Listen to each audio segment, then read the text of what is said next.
The sea never gave back what it took. That was the first thing Mara learned when she joined the crew of the Viridian. The second was that nothing beneath 1,000 meters was ever truly dead.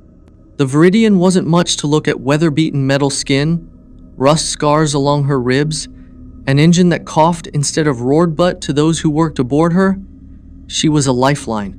A stubborn, floating outpost for salvagers who spent weeks trawling sonar shadows on the edge of forgotten ship graveyards. She slept 6. Each bunk was barely wider than a coffin, and sometimes that's exactly how it felt. The crew had been together for just over 2 years. Mara was the newest, brought in after Jensen went too deep and never came back. No one talked much about Jensen, just like no one talked about Rule 3. Or Rule 6. Captain Hollis ran things with the quiet command of someone who'd seen too much and spoken too little. His beard was salt white, his eyes the kind of tired that didn't fade with sleep. Reyes, the pilot, kept the sub running lean, anxious, sharp-jawed. Cam and Sol were the divers, veterans of more dives than Mara could count, their friendship forged in the dark beneath miles of pressure. Nadia was the tech, calm, methodical, always watching the monitors like she expected them to blink. And then there were the rules. 6 in total, written by hand on a grease-stained page tacked above the galley sink. Never retrieve gold. Never dive alone. If you hear a lullaby, ascend immediately. Do not speak below 0 meters. Leave markings as you go. No selva after sundown. Mara had laughed the first time she read them, but nobody else had. Cam had just looked up from his coffee and said, "They're not jokes." Later, in the dim glow of the galley light, Hollis explained them, one by one, in the low, almost reverent tone of a man reciting scripture. Rule 1 was about temptation. Ships carrying gold had a habit of being cursed, or at least the people who pulled from them never lasted long. Rule 2 was survival. Too many solo dives ended with static and silence. Rule 3 was the most serious. There had been incidents, Hollis said. Recordings. Things that shouldn't be down there. Whispering melodies through the comms like old sea shanties, like mother's songs. He didn't say what happened if you didn't ascend. He didn't have to. Mara listened, nodding, swallowing her questions. It was easier that way. They'd all seen things. That much was clear. Their mission this time was a wreck discovered along a tectonic trench near the Scotia Plate. A modern cargo freighter, supposedly lost in a storm, though satellite telemetry was inconclusive. No distress call. No survivors. No recovery effort. That made it fair game. The ocean welcomed them with indifference. Gray swells stretched in every direction, and clouds smeared the sky like oil on glass. There was no horizon, just a fading gradient of light that disappeared with the sun. 3 days out, they found the coordinates. The freighter sat upright, oddly pristine, at 600 meters. Too deep for light, too deep for noise. Only the pressure spoke here. Preparations began. The crew moved with the efficiency of habit, sealing the sub, checking suits, calibrating sonar and proximity scanners. Reyes traced power lines with trembling fingers, muttering to himself. Nadia didn't look away from her monitor once. Hollis gathered them before the first dive. His voice was level, but his eyes flicked to the rules. Stick to the plan. 2-hour windows. You buddy up Cam and Sol, Mara with me. Leave the gold if you see any. We're not here for that. Keep the comms clear. If anything sounds wrong, you come up. No hesitation. Mara tried to mask her nerves, but the others could see. Sol gave her a nudge. First time's the worst. After that, you just stop caring. That night, she couldn't sleep. The hum of the ship's systems pulsed like a heartbeat through the walls. Her bunk was tight, the air metallic, thick with condensation and something sweeter faint, like flowers submerged in brine. When she closed her eyes, she dreamed of a woman singing from the blackest part of the sea. The next morning, they suited up. The submersible was named Nyx, painted matte black and shaped like a coffin with arms. It could fit 2, maybe 3 in an emergency. Mara had never been this deep before. She felt every bolt, every inch of separation between her and the water pressing in. As they descended, the light vanished fast. 10 meters down, the sun fractured. By 50, they were already enveloped in blue-black. By 200, they were falling through ink. The only light came from the sub's beam's twin spears of gold that barely touched the darkness. Mara stared out the viewport. The pressure grew tighter, coiling in her ears, her bones, her chest. Hollis didn't speak. His hands moved the controls with precision, guiding them lower, deeper. The ocean floor rose to meet them, a slow revelation of jagged ridges and twisted wreckage. The freighter loomed ahead intact, uncanny, as though it had only just fallen. Its name was scorched from the hull, and something about that felt intentional. Hollis adjusted the lights, sweeping across the bow. No damage, no breach. The cargo doors were sealed, but something shimmered inside the hold. A glint, nothing more. Mara reached for the comm, instinctively, but hesitated. A faint sound filtered through the headset. A crackle, a hum, like breath against a microphone. Then silence. Hollis turned to her, his expression unreadable behind the faceplate. 2-hour window starts now. They entered the wreck. The air inside the submersible was cold enough that Mara's breath fogged the inside of her visor, even with the dehumidifiers humming quietly behind her. They descended slowly, light fading into absolute black as the pressure thickened around the hull like a closing fist. The beams of the external lights sliced through the darkness, illuminating only what lay directly in front of them: swirls of silt, fragments of wreckage, the bones of machines long dead and covered in barnacles like rotting scabs. The freighter loomed ahead, half swallowed by the sand and twisted rock of the ocean floor, its stern half buried in a slope of debris. Time hadn't touched it as much as it should have. The hull wasn't ruptured, and the paint, though muted still, clung stubbornly to the sides in streaks, though no name remained, as if it had never been christened, as if the sea had taken not just the ship, but its memory. Mara felt the instinctive human reaction to its presence, the sense that something was wrong, that it shouldn't be here, that it had been waiting. Hollis guided the submersible gently into place, parking them just beside the shattered portside deck. He didn't speak, only flicked switches with quiet precision, hands steady. He'd done this before, more times than he could count. Mara's heart pounded as the pressure suits sealed around their bodies and the outer hatch hissed open. Water flooded the transition chamber, and then the outer lights adjusted to the suit beams, casting narrow cones of gold ahead of them as they emerged into the abyss. There was no sound, not even the faint hum of the sub's engine. The water ate everything. Only her breathing filled her ears now, too loud, too quick. She tried to slow it down, count the seconds in her head. It didn't help. The freighter's hull towered over them, a monument to something lost. The metal was warped in places, not by impact, but by something older. Exposure, pressure, time. There were barnacles, but fewer than she expected.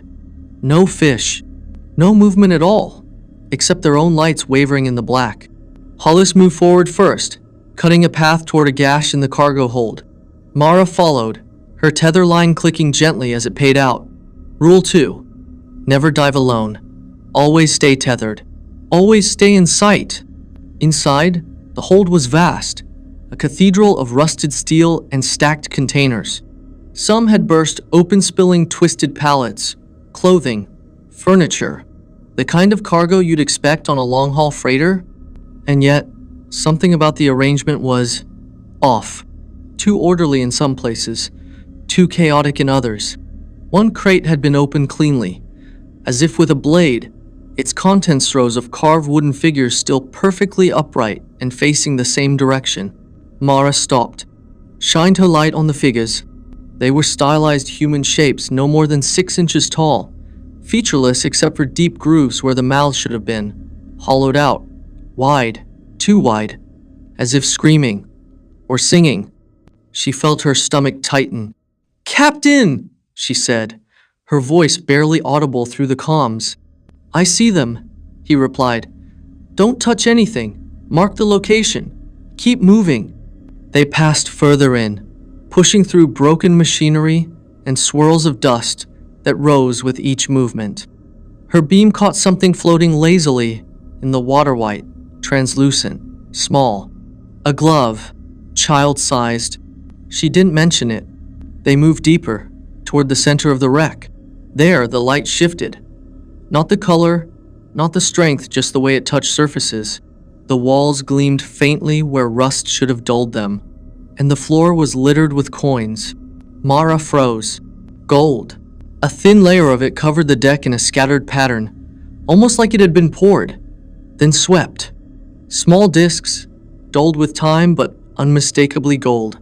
She backed away. No retrieval, she muttered, a warning to herself as much as to him. Hollis didn't speak. He just turned his light away, motioned her past it. They didn't look long. They didn't look back. Outside the hold, Cam and Sol reported over comms they were working through the upper cabins, mapping what they could, but something had interfered with the sonar. The scans showed hollow pockets that didn't match the layout, like rooms that shouldn't be there. Nadia's voice crackled softly in the background, monitoring from the Viridian. You're approaching your window, she said. Start your ascent. Mara exhaled slowly and nodded. Relief and disappointment warred inside her. She wanted out of the suit, out of the wreck. But some part of her wanted to stay too, to know what had happened here. Why a ship with no name, no distress call, and no survivors had settled so neatly into the ocean floor. On the return trip, the silence was heavier. The water seemed thicker. And then, just as they cleared the edge of the wreck, she heard it. Faint. Muffled. Barely distinguishable. Music. No, not music. Not even melody. A hum. A breath of sound that threaded through the calms like radio static given shape. It was slow. Rhythmic. A lullaby. She stopped. Hollis, she said. Do you hear that? There was a pause. No. She wanted to believe him, but his breathing changed. Shallow. Faster. It's not real, he added. Keep moving. We're out of time. She obeyed, but the sound followed, growing clearer, threading into the corners of her hearing like smoke curling through a cracked door. She couldn't place the language if it was a language, but it stirred something in her memory, something too deep to name, and then it stopped. As suddenly as it had begun, it vanished, leaving only the rush of her own breath and the whisper of her suit's hydraulics. By the time they reached the sub, the silence felt unnatural. Inside, they stripped their suits and floated in the cramped submersible cabin, blinking against the harsh white lights. You heard it, Mara said, more a statement than a question. Hollis didn't look at her. He adjusted the controls. We made it out. That's all that matters. When they returned to the surface, the Viridian was quiet. The others were already aboard. Cam looked pale, eyes bloodshot. Sol avoided eye contact. Reyes hadn't come out of the cockpit. Nadia met them at the hatch, holding a tablet with trembling fingers. You need to see this, she said. She played back the dive footage external cams, suit feeds. Everything seemed normal until the moment they passed through the hold. At the edge of the frame, something moved. Not a fish, not a current, a shape. Too dark to make out. Tall, narrow. It passed between containers without displacing a thing. Mara stared at the screen. Her mouth was dry. Did you see this during the dive? No, Nadia whispered. But it's not just in your feed. It shows up on Cam and Sol's too. There was silence in the galley that night. No one ate. The rules loomed above them like a shrine. 6 simple lines, so easy to read. So hard to obey when you were down there. Mara didn't sleep. Not just because of what she'd seen, but because she could still hear it, faintly, just beneath the edge of her dreams.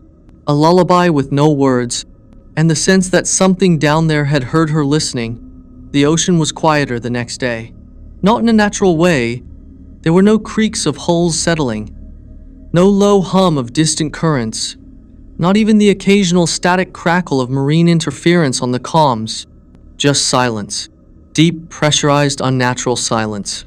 Like the sea itself was holding its breath. Cam stood alone near the equipment rack, running checks on the backup thruster packs. He didn't say much anymore. Not after the thing they'd caught on camera. Not after the figure, if you could even call it that, slipped between the containers without bending light or water. Nadia had tried to enhance the footage all night, frame by frame, pixel by pixel. But the more she cleaned it up, the more distorted it became. Whatever it was, the camera didn't want to see it. Or maybe it had never been meant to. Mara hovered near the galley hatch, watching Cam's hands move. There was a tremble in them, barely noticeable. But it was there. Not fear exactly. Not yet. Something older. A recognition. Like he'd seen something that had stolen part of his mind and left the rest to pretend nothing happened. Saul broke the silence first. He slammed his mug down harder than necessary, liquid sloshing over the rim and onto the table. "We follow the schedule," he muttered, avoiding everyone's eyes. "Second dive was always planned. We knew the risks." Hollis looked up from his datapad. His expression gave nothing away, but his fingers hesitated before resuming their tapping. "We stick to protocol. Same pairings. Cam and Saul again. Mara, you're with me." No one challenged it. They prepped slower this time. No one wanted to admit it, but the wreck had changed. Not just in their minds. The scans showed new readings. Slight temperature fluctuations. Pockets of pressure that hadn't been there before. The freighter had shifted. But how? There had been no seismic activity. No storms. No explanation. Reyes didn't leave the cockpit. He kept running diagnostic loops on the sonar and navigation systems. When Mara asked if anything was wrong, he just shook his head and said, "Something's watching," then turned away and said nothing more. They launched in silence. This time, the descent felt different. The black wasn't just dark, it was thicker, like swimming through molasses. Their lights didn't reach as far. Shadows clung longer to the edges, and the tether cables felt too long, like they might snap or vanish into the void at any second. As they approached the wreck, the changes became clear. The freighter's cargo door sealed the day before were now open. Not broken, not blasted, open. Neatly, deliberately, as if by invisible hands. Mara's chest tightened. Hollis turned slightly toward her. "Stay sharp. No unnecessary entry. Just observation." She nodded, though her throat had gone dry. Cam and Sol drifted above the upper decks, disappearing into the fog of disturbed silt. Their lights blinked in and out between the twisted antennae and broken fixtures, like fireflies lost in storm clouds. Mara and Hollis made their way toward the open hold. Inside, the air felt colder even through the suit. She could feel it, pressing against the fabric, seeping into her bones.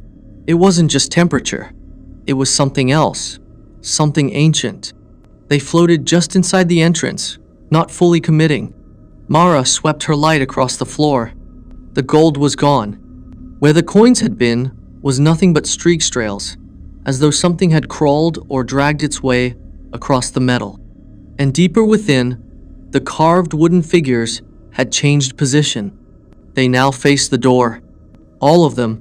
Dozens, maybe hundreds of eyeless, mouth-grooved effigies, aligned in rows like an audience or a congregation. "Waiting," Hollis whispered. "We leave. Now." But then the comms flared. Not with speech, with a sound. A deep, resonant note, like a foghorn from miles below, echoing through the water with impossible clarity. It passed through them, vibrating every bone in Mara's body. She clutched her helmet instinctively, expecting it to crack. "Did you feel that?" she asked. But Hollis was already backing out. The sound faded. The lights flickered. Static washed over the suit feeds. And then Cam's voice broke through, panicked, sharp. "Sol's gone." Mara's heart stopped. "What do you mean gone?" "We were tethered. I turned for 2 seconds, and the linet's cut. There's nothing. No signal. No return. Nothing." Hollis swore, something guttural and raw. Ascend. Now, all of you. Mara wanted to argue, to ask what happened, but something in the tone, something in the silence that followed told her not to. They left fast. No exploration, no mapping, just descent. Slow, controlled, desperate. Back on the Viridian, Cam stumbled through the hatch and collapsed onto the floor, tearing off his helmet. His eyes were wide, mouth working for words that didn't come. His tether was still clipped to his belt, but the other end had been sheared clean through. Not frayed, not torn, a perfect sever. Nadia checked the feed logs, but Sol's signal had vanished at 472 meters. No warning, no interference. One moment there, the next, gone. They called out for hours. Used sonar pings, full frequency sweeps. No response. That night, Mara sat near the galley, watching the rules on the wall. They hadn't broken any. Not yet, but something had changed.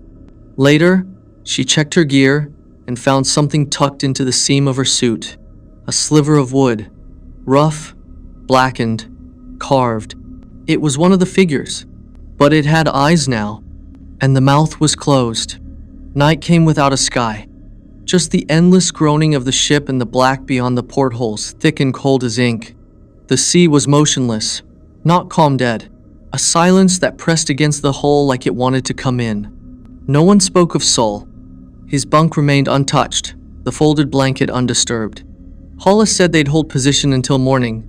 Give it one more day. One more dive. Maybe he drifted into a blind spot. Maybe a system had glitched. It had happened before, hadn't it? But no one believed that. Not really. Mara sat in the galley, clutching the carved figure. She hadn't told the others yet. It was wrong, somehow heavier than it should be, and warm to the touch. She wrapped it in cloth and tucked it deep into the lining of her locker. The mouth still wouldn't open, but in her dreams, she could hear it whispering. Cam hadn't spoken since the dive. His hands shook constantly, as though something inside him was unraveling one thread at a time. He avoided the others, stayed near the sub-maintenance bay, fiddling with tools that didn't need adjusting. Reyes hadn't moved from the pilot's chair. He kept watching the sonar like it might blink, like something might emerge from the abyss. He'd stopped logging readings, just stared, and hummed under his breath. Low and rhythmic. Nadia was the only one trying to hold things together. She'd taken over coordinating the next dive, rerouting power lines and updating the mapping software. Though her voice carried a tension now, tight and forced. She checked on Cam, tried to make him eat. He refused. That night, Mara caught a glimpse of Hollis alone in the storage bay. He stood facing the wall, not moving, just listening. She watched for a full minute before stepping away, pretending she hadn't seen him flinch when the floor creaked. By morning, the crew had shifted again. Nadia proposed splitting the next dive across two teams. She'd stay topside with Reyes, while Hollis and Mara investigated a new signal anomaly near the aft of the wreck. Cam volunteered to go down alone. The room went still. Hollis turned slowly. No one dives alone. I'll be right beneath you, Cam said. I just need to see something. I think I know where Sol went. No one dives alone, Hollis repeated, sharper now. Cam didn't argue, but he didn't agree either. They began preparations. The air was colder that day, the condensation thicker on the walls. The engines groaned longer before catching, and lights flickered when they shouldn't have. Mara's suit felt heavier, almost sluggish, as if something had settled into the joints. She checked the seals twice. As they descended, the sea was darker than it had been before, more than the absence of light. It felt like the ocean had thickened, as though they were slipping into a space not meant to be opened. The wreck rose slowly in the gloom. Mara's stomach twisted the moment she saw it. The freighter had moved again. The shift wasn't subtle. The entire bow had rotated slightly, angling downward now, as if pointing toward the trench below.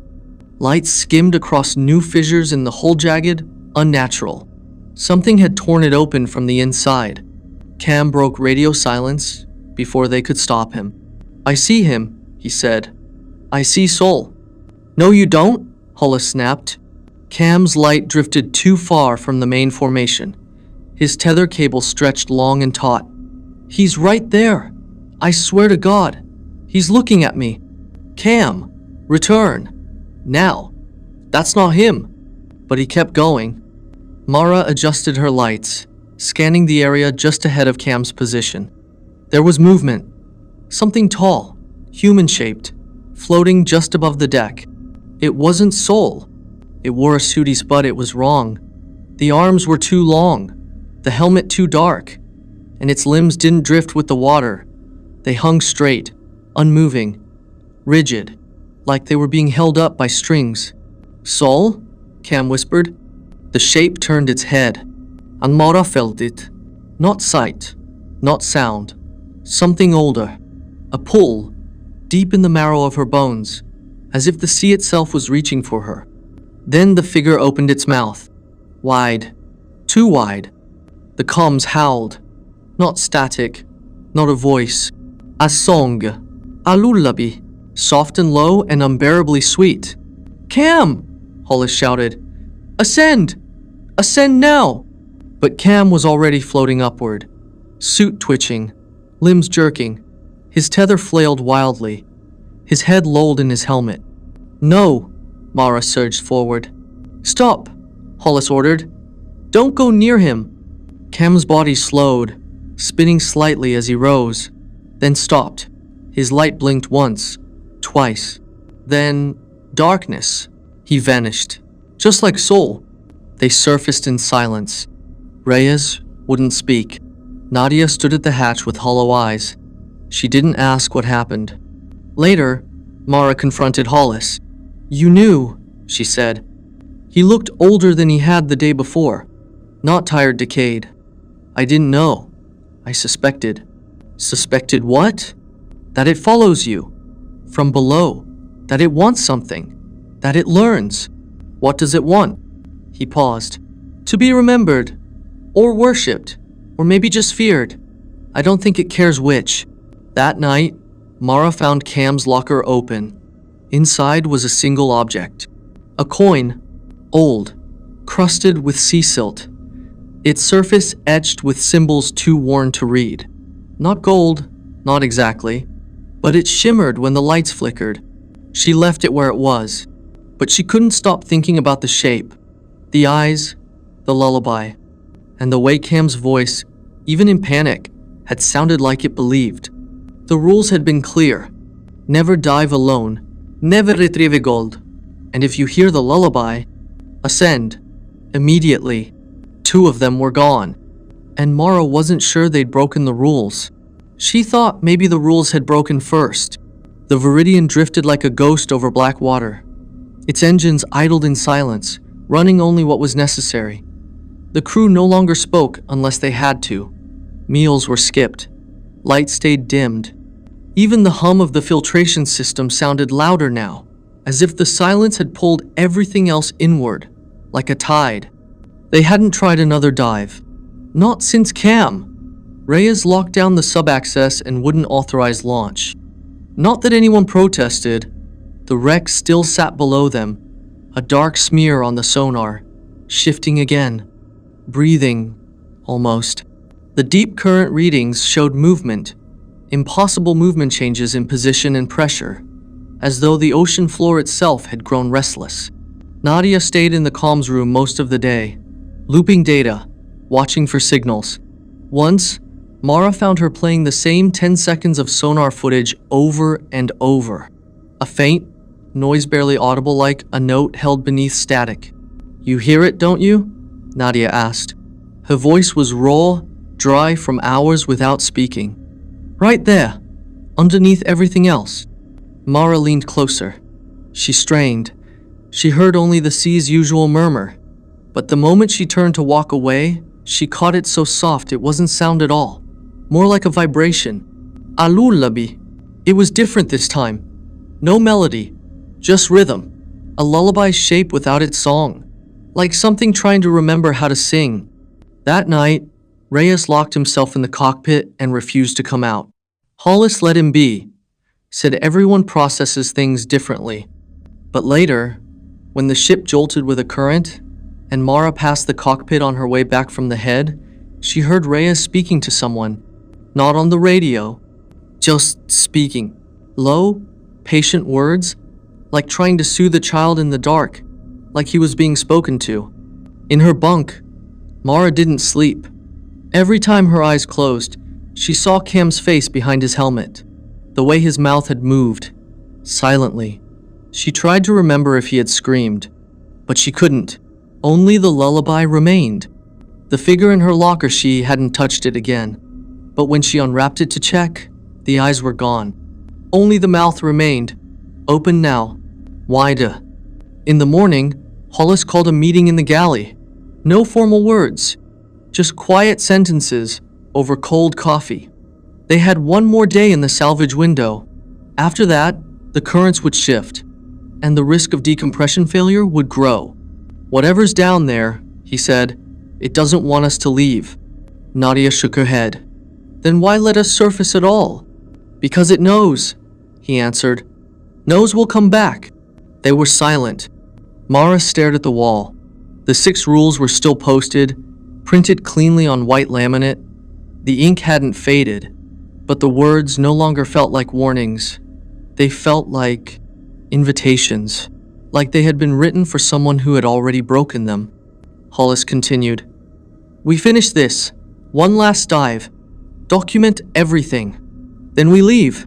You said no more dives, Nadia said. I know. You also said never retrieve gold. But Cam didn't. So why? Something changed, he said. The wreck is changing. If we don't go now, we won't get another chance. It's moving. We're losing it. They all looked to Mara. She hadn't spoken yet. Her voice, when it came, surprised even herself. I'll go. Hollis nodded once. Me too. Nadia stood and left. Mara didn't blame her. That night, she heard the lullaby again. But this time, it was closer. It echoed faintly in the ventilation shafts, threading through metal and water and silence. She got out of her bunk and followed it. Not because she wanted to, but because it called her name. Soft, gentle, like someone humming from the next room. She followed it to the supply deck. The door was ajar. Inside, rows of sealed crates lined the walls. Equipment, spare filters, tools. But something was off. A smell. Not rot, not mold, something older. Like the air in a tomb. She flicked on the light. At the center of the room was a pile of coins. Not scattered. Arranged. A perfect circle. Gold, silver, copper. Ancient and polished and impossibly clean. At the very center, another wooden figure stood upright. It was smiling. Not carved, not stylized. A human smile. Delicate, cruel, patient. She slammed the door shut and didn't tell anyone. The next morning, Hollis was already suited when she entered the sub-bay. He said nothing as she joined him. Nadia handed her the tablet with the last scan updates. Don't follow the lights, she said. Mara blinked. What? If you see lights down there that don't come from you or Hollis, don't follow them. Have you seen them? Nadia didn't answer. They descended in silence. The sea was waiting. The wreck rose from the dark like a wound. But now there was something new, structures extending from the sides. Not part of the ship, not man-made. Coral, maybe, except it pulsed, glowed faintly. Mara adjusted her beam. It flickered. The glow remained. She moved closer. A faint shape moved behind one of the coral stalks. She turned her head. Gone. They entered through the same cargo bay. The figures were gone. All of them. In their place, deep grooves carved into the floor. Not tool marks, drag marks. Hollis checked his suit readouts. Oxygen holding, but pressures climbing. Too fast, she said. Something was breathing nearby. And then, a sound. Not a song, a whisper. It came from behind the wall. Then above, then below. It circled them. It wasn't words. But it wasn't random either. A language. A memory. Mara felt her hands shake. Her suit beeped once. Pressure spike. Minor leak. We go back, Hollis said. But the exit was gone. The hallway behind them had changed. Stretched. Mara turned toward him. He was gone. No scream. No signal loss. Just absence. Her tether cable floated in place, cut cleanly. Mara stood alone. The lullaby began again, and this time, it sang her name. When Mara opened her eyes, she was already back aboard the Viridian. The transition was seamless, like waking from a dream where time has folded in on itself. One moment, she'd been surrounded by the wreck's breathing walls and the sound of her own heartbeat drowning beneath a song that wasn't made by anything human. The next, she was lying on the medical cot, stripped of her suit, the room quiet except for the low hum of the ship's failing systems. Nadia sat beside her, holding a cup of water that neither of them touched. "You were gone 6 hours," she said. Mara tried to speak, but her throat was dry and sore, as though she'd been screaming underwater. "They sent the winch down," Nadia continued. "No sign of Hollis. No signal. His beacon was active until you surfaced. Then it stopped. I didn't ascend," Mara rasped. "Something brought me up." Nadia didn't react. For a long moment, they sat in silence, the only sound the distant groan of shifting metal. The Viridian had started to creak more often, like it was shrinking under pressure. Even though all gauges showed the hull integrity holding, the sound came from the inside, not the sea. Mara finally asked, "Have you heard it again?" Nadia gave a small nod. Her fingers clutched a tangle of wires that she'd been knotting and unknotting compulsively. "It's changed. It's not a lullaby anymore." "What is it?" "Names," she said quietly. "Voices. All of them. Overlapping. Calling out like they're stuck. Like they're trying to find each other." Mara thought of Cam's last words. Of Soul's tether, floating freely. Of the figure in the dark that had turned toward her with a mouth too wide and a presence that didn't belong to anything born of the earth. She stood, shaky, and made her way to the galley. The lights flickered the entire walk, rhythmically now, like they were syncing with something deeper than the ship's systems. Pulsing, breathing. The rules were still posted on the wall, untouched. She read them again, this time aloud. "Never retrieve gold. Never dive alone. If you hear a lullaby, ascend immediately." But they were missing something. She felt it now, in the base of her skull, knowing, half remembered, as if someone had whispered the real rules when she was too young to remember, and too afraid to ask again. The air in the galley shifted. She felt watched. Reyes appeared later that night. No one had seen him in almost 2 days. He hadn't answered hails, hadn't responded to the internal system's pings, but he emerged from the cockpit like he'd never been gone. He looked thinner, pale. His eyes were red, like he'd been crying without tears. He carried something in his arms. Mara recognized it immediately.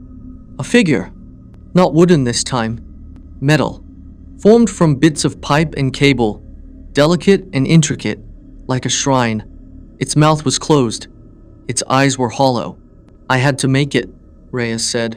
Mara stepped back. "Why?" "It asked me to." "Who?" Reyes tilted his head. "You'll see." That night, the Viridian began to sink. Not rapidly, just slowly enough for the pressure readings to register. The stabilizers kicked in, but something was overriding the drift control. They were being pulled downward. Not by gravity, by intention. Nadia tried to compensate, rerouting power to the thrusters, but the controls locked her out. The system was responding to commands no one gave. A course had been charted descending 900 meters, into the trench just beyond the wreck. "We never scanned that far," she said. "We were never meant to," Mara whispered. By morning, they hovered above the trench. It wasn't natural. The sonar returned nothing. No bottom, no shape. Just open space. But the Viridian creaked like it was resting on something unseen. They stopped sleeping. Mara and Nadia stayed awake in shifts. Reyes disappeared again, muttering as he walked the halls. Sometimes, they found scraps more, figures stuck into corners, in ventilation shafts, resting gently beside sealed doors, worship offerings. On the third day, the dreams began. They weren't dreams, not exactly, more like shared memories. Mara and Nadia described the same things.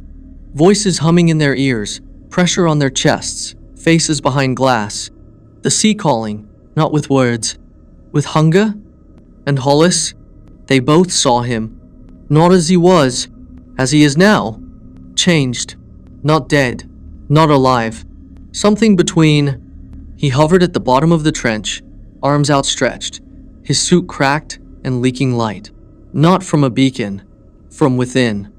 The trench wanted them, not to kill, to keep, to transform. Nadia started to shake. She couldn't eat, couldn't think. The lullaby never stopped. No, it bled through the comms, through the vents, through the walls of their minds. A song with no beginning, only echoes. Mara found Reyes again. This time, he was kneeling in the airlock, facing the outer hatch, humming. "The sea is older than gods," he said without turning. "It remembers when we were still clay. It remembers what we took, what we stole." "Reyes? She's waking up now," he said. "You brought her pieces back. You let her speak. And now she knows you." Mara reached for him, but he stepped into the chamber. The inner door sealed before she could stop it.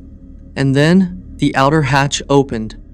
No alarms, no warnings, just the ocean, folding him into itself. They didn't find his body, just another figure, clutched in the hand of his empty suit, recovered hours later by the emergency retrieval line. This one smiled, and this one sang. The Viridian no longer felt like a vessel. It felt like a carcass picked clean from the inside, left hollow and echoing. Doors hissed open with sluggish reluctance, like they were tired of moving. The lights had given up on any rhythm, flickering at random, casting long, twitching shadows that sometimes didn't move when they did. Mara hadn't slept in 2 days. She didn't feel tired. That worried her more than the nightmares. The figures had multiplied. They were everywhere now, some carved, others assembled from scrap found in closets, storage units, even sealed drawers that should have been impossible to access without tools. And each one bore a face that was starting to look too familiar. Not quite hers, not quite Nadia's, something in between, like they were being remembered incorrectly. The ship had drifted closer to the trench, without permission. Its coordinates updated themselves now. The engines hummed at full idle, not propulsion, but anticipation. The trench didn't pull, it beckoned. Nadia stopped trying to fight it. She barely touched the controls anymore. The last time she tried, the systems blacked out completely for 8 minutes. When they returned, the onboard clock had skipped a full hour. No one remembered it passing. In the mess hall, they shared dry rations in silence. Sometimes Mara would catch Nadia staring at the porthole. Not through it, at it, like she was waiting for something to appear behind the glass. "Do you think there were others?" Mara asked one evening, voice barely above a whisper. "Before us?" Nadia didn't respond at first. Then, "There always are." Outside, the trench gaped like a mouth beneath them, waiting patiently. Not hungry, just aware. It didn't need to lure them. It knew they were already circling the edge. Even the sea around it was wrung motionless and heavy, as if the laws of pressure and current paused out of respect. Mara dreamed of stairs, endless, spiraling downward through coral halls that bled ink from the cracks. In the dream, she followed someone just ahead, but they were always around the next bend. When she woke, her fingernails were cracked, and her fingertips smelled of salt. She started seeing Sol. Not directly, reflections. In her helmet visor, in the condensation on the mirror, in the windows when she turned too quickly. He never spoke. He just watched. And beneath the glass, his mouth never stopped moving. They made the decision without ceremony.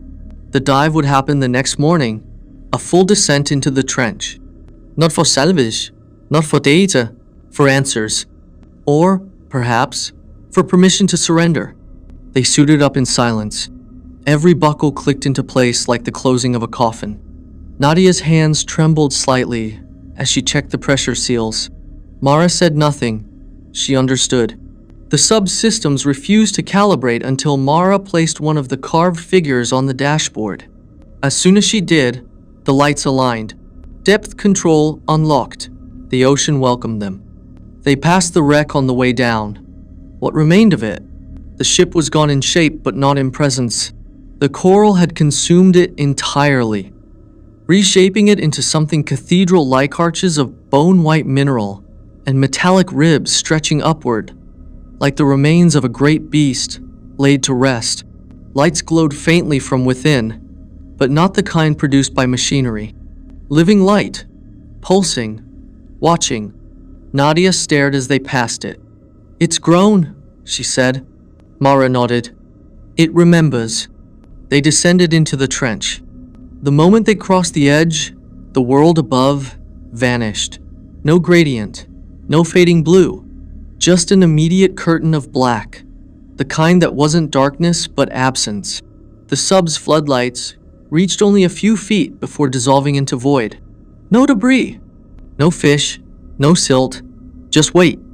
At 200 meters, the walls began to shift. Not rock, not entirely. Something older than stone. Fused, woven, as if the trench had not been carved by nature but by intention. Carvings appeared, faintly circular glyphs that pulsed with faint light as they passed, like eyes dilating. Nadia breathed too quickly. The sound of her exhale filled the cabin like waves breaking. "We shouldn't be here." Mara said nothing. The floor of the trench was not a floor. It was a door. Or, perhaps, it had always been both. As the sub drifted to its final depth, the instruments stopped working. All of them. The lights remained, dim and steady, but the rest fell into stillness. Then the song returned. Not over the comms. In the hull, in their bones. A low, resonant hum that vibrated the floor beneath their feet. It filled them, not like sound, but like memory. Like something they'd always known but had forgotten how to speak. Nadia clutched her helmet. "I see them." "Who?" "Us." Mara turned slowly. Nadia wasn't looking at her. She was staring out the forward viewport. Mara followed her gaze. Figures. Dozens. Hundreds. Suspended in the black. Far beyond where light should have reached. Faces just visible. Each one turned toward the sub, unmoving, drifting in slow spirals. Their eyes were closed. Their mouths moved in perfect unison. The song was theirs. They weren't lost. They weren't dead. They were part of it now. The ocean had kept them, held them like secrets. Nadia began to weep, not from fear, from recognition. Mara reached for her hand and found it cold, distant. The trench vibrated once, and the door began to open. The door didn't swing or slide, it simply ceased to be. One moment, the trench floor stretched beneath them, barren and smooth like the skin of something vast. The next, the world unraveled. Light bloomed from beneath them, not blinding, but clean and amber like fire seen through deep fog. The sub trembled gently as if caught in a slow, unrelenting current, though no readings confirmed movement. It was the sensation of being pulled not through water, but through thought. Mara couldn't look away.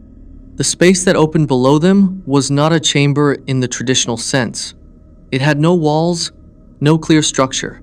It was like falling into the interior of a dreamo not built by human minds. The light came from veins laced through an immense organic lattice. Not coral, not stone. Something between matter and memory. It pulsed with slow, steady rhythm. The same rhythm she'd heard in her bones for days. The song was no longer audible. Now, it was felt. She reached for Nadia's hand, but found only space. Nadia was standing, helmet still on, face tilted slightly to the side, as if listening to something just beyond perception. "They're singing to me," she said, "but not with voices. They're showing me things." Mara didn't ask what. Part of her didn't want to know. The other part already understood. This was never about gold, never about salvage. Those rules, the ones they'd followed like scripture, had never been about keeping them safe. They were warnings, yes, but not because the sea punished. Because the sea remembers, and it offers a kind of mercy far older than forgiveness. The sub touched down on a surface that shimmered like glass covered in frost. Beneath it, movement stirred. Not creatures, not machines. Thoughts, swirling in patterns like oil blooming across water, forming images that vanished as soon as they coalesced. She saw moments. A shoreline older than time. A civilization with no name. Figures kneeling at the sea's edge, casting something bright into the waves, bright and wrong. Guilt etched itself into the ocean's floor. They had taken something. They had forgotten what, and the sea had not. Nadia stepped out first. The hatch opened without command. The water didn't rush in. Instead, it pressed gently against the sub, folding around it like breath drawn in anticipation. Mara followed, her boots touching the ocean floor with the weightlessness of a dream. Down here, there was no cold, no resistance. She felt exposed not in body, but in thought. Her mind no longer private. Every memory opened, leafed through by something vast and curious. It didn't invade. It simply watched. And with every second, Mara understood less of herself and more of it. Nadia walked ahead, following a path that wasn't there. The ocean floor responded, lighting with each step, patterns radiating outward in curves and spirals. They were moving toward the center of something. A heartbeat echoed through the water. Slow, patient, ancient. At the center of the trench, they found what had called them. It was not a creature, not a god. It was memory, condensed, given shape only because their minds required it. A presence so old it had become landscape, so vast it no longer knew where it ended and the sea began. The figures, the countless drifting souls were part of it, thoughts within its body.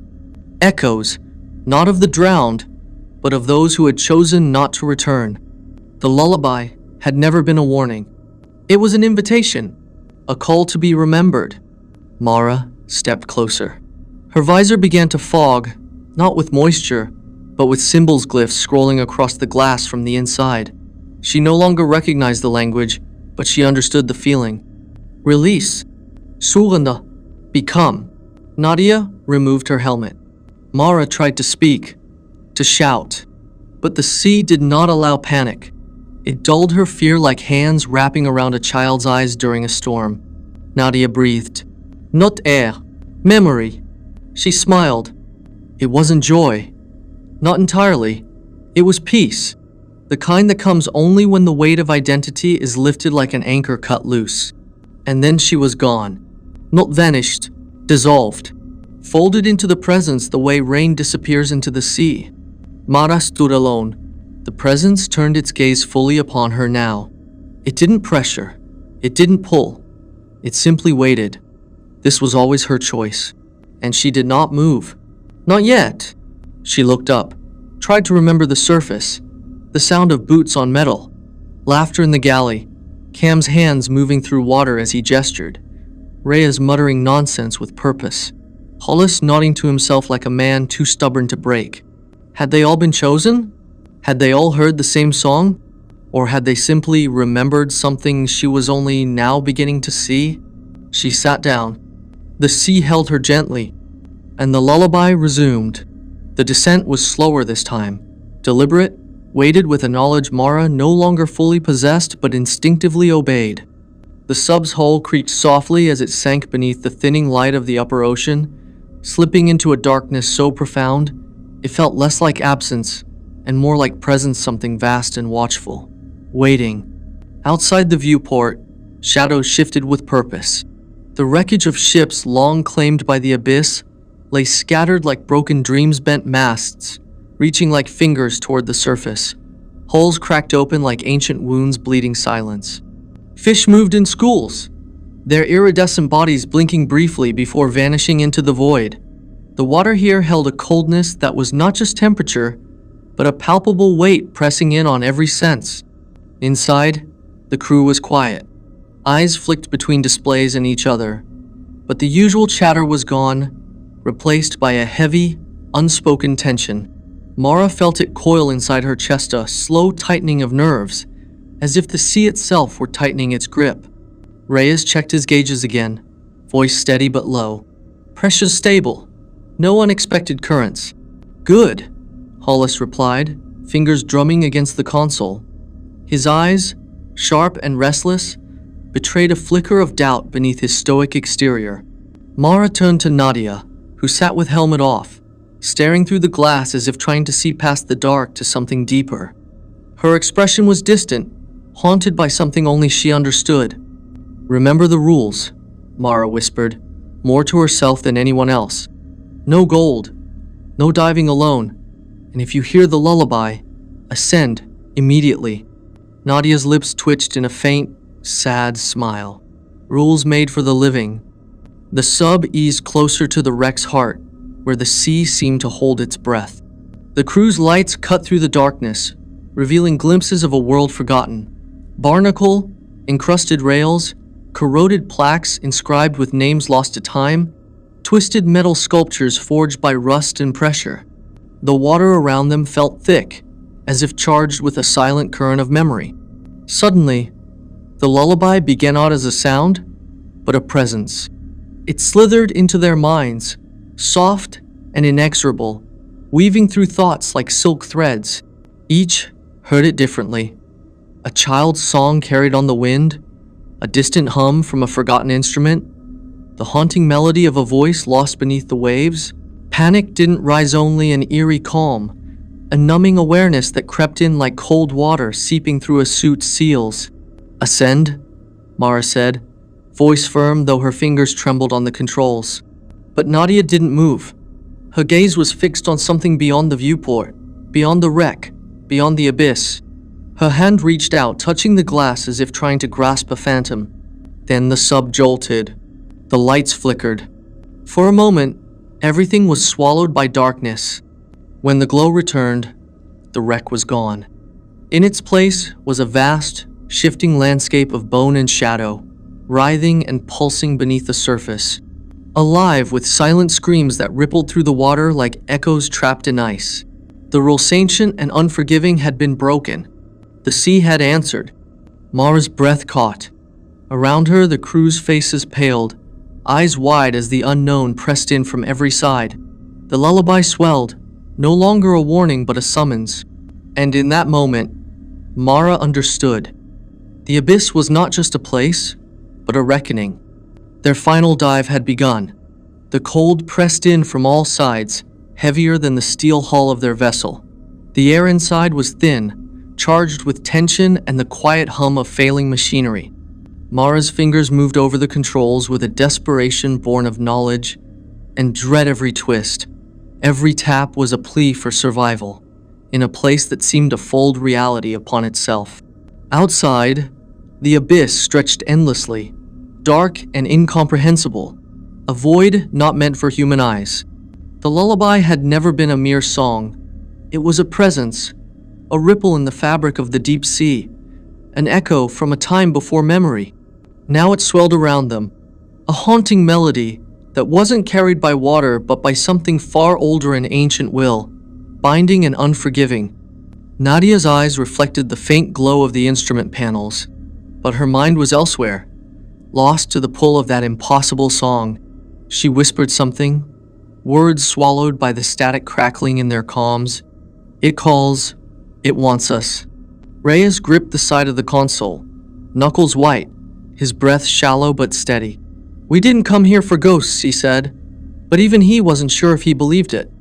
The wreckage, once a tangible reminder of human tragedy, had become a gateway.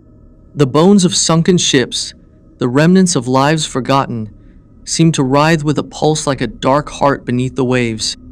The crew's lights caught glimpses of shapes that should not be, flickering silhouettes just beyond focus, impossible angles, the hint of movement in stillness. Mara's voice cut through the gathering silence. We break the rules at our own peril.